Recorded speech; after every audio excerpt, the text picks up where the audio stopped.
জীবনে চলতে গেলে বা ফেসবুকে চলতে গেলে অনেক কিছু তোমার বাধা আসবে। সেই বাধাগুলো তোমাকে টপকে এগোতে হবে, কারণ তুমি সাকসেস পেতে গেলে এখানে তো ছোট হতে আসোনি, তুমি বড় হতে এসেছো।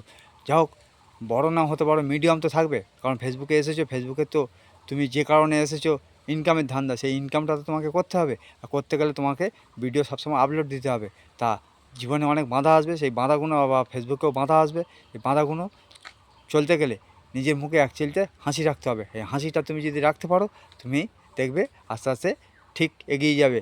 আর এই ফেসবুকে আমাদের বিভিন্ন জন বিভিন্ন রকম বা ভিডিও করে, আমরা অরিজিনাল ভিডিও করি, যারা অরিজিনাল কন্টেন্ট ক্রিয়েটর। তা অরিজিনাল কন্টেন্ট ক্রিয়েটর হলে সবসময় তো অরিজিনালভাবে কন্টেন্ট দেওয়া তো যাতা ব্যাপার নয়। কারণ মিউজিকে ভিডিও দিলাম, মিউজিক ভিডিও করলাম, যে কোনো প্রকারের গান করলাম, হয়ে গেল। তা অরিজিনাল ভিডিও দেওয়া তোমার মাথার মধ্যে অনেক কিছু খেলিয়ে সেটা আনতে হবে, এনে সেটা ভিডিও বারবার করে তার মধ্যে কটা ভিডিও করলে যে ভিডিওটা তোমার ভালো লাগবে সেই ভিডিওটা তুমি আপলোড করবে। তাই এইভাবে আমাদের কাজ করে যেতে হবে, কারণ ফেসবুক কন্টেন্ট ক্রিয়েটর হয়েছি যেখানে ভিডিও আমাদের সবসময় দিতে হবে। আর বিভিন্ন পরিবেশে জায়গায় গিয়ে ভিডিও দিলে খুবই ভালো হয়, সেটা ফেসবুক অ্যালগোরিদম তোমার ভিডিওগুলো অন্য জায়গায় সাজেস্ট করবে। কারণ বারবার এক ভিডিও তো ফেসবুক অ্যালগোরিদম তোমাকে পোস্ট করলে সেই পোস্টগুলো অন্য কেউকে তারা দেখবে না, সাজেস্ট করবে হয়তো, কিন্তু তোমাকে দেখবে না। কারণ বারবার এক ভিডিও দিচ্ছে একই জায়গায়, দেখবে না। কিন্তু বারবার তুমি একই জায়গায় অন্য রকম ভিডিও দাও, তুমি বলার টেকনিকগুলো আলাদা করো, তখন তোমার ঠিক আছে। কিন্তু বারবার একই ভিডিও সবসময় এক জায়গায় বলা যাবে না।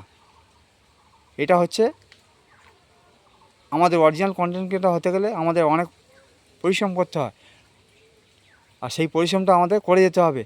কারণ ফেসবুকে এসেছি যেখানে আমাদের কাজ করতে হবে, আর মনটা ভালো রাখতে গেলে আমাদের ফেসবুকে থাকতে হবে। আর ফেসবুকে থাকতে গেলে কী বলবেন, ফ্রি মাইন্ড হতে হবে। আর ফ্রি মাইন্ড হলে তবে তোমার ভিডিওগুলো ভালো আসবে। আর ফ্রি মাইন্ড না হলে তোমার ভিডিও ভালো আসবে না, তুমি কোনো কথাই বলতে পারবে না, কারণ তোমার ওই চিন্তার মধ্যে তুমি তখন ঢুকে থাকবে। তাই বলি বন্ধুরা,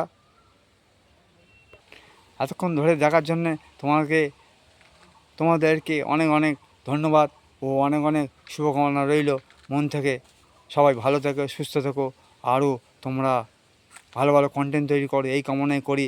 কারণ ফেসবুকে আমি একা যাব না ওপরে, সবাই সঙ্গে করে তবে তো যাবে।